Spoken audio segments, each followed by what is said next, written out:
How to redeem Bank of America rewards. Hi guys, welcome to our channel. Let's begin. In this video, I will guide you step by step on how you can redeem Bank of America rewards.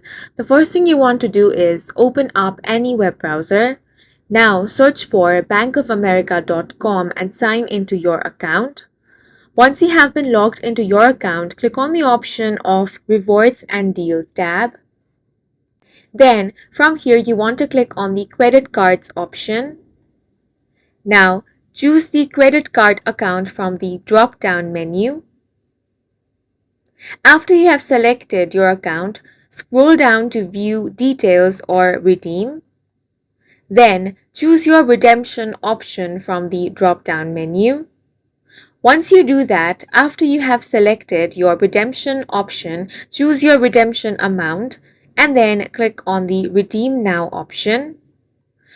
Once you do that, click on the Complete Redemption option, and now as you can see, your redemption is confirmed.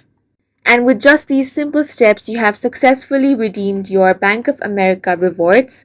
And that's it for this video. If you found it helpful, please make sure to hit the like button and subscribe for more videos like this.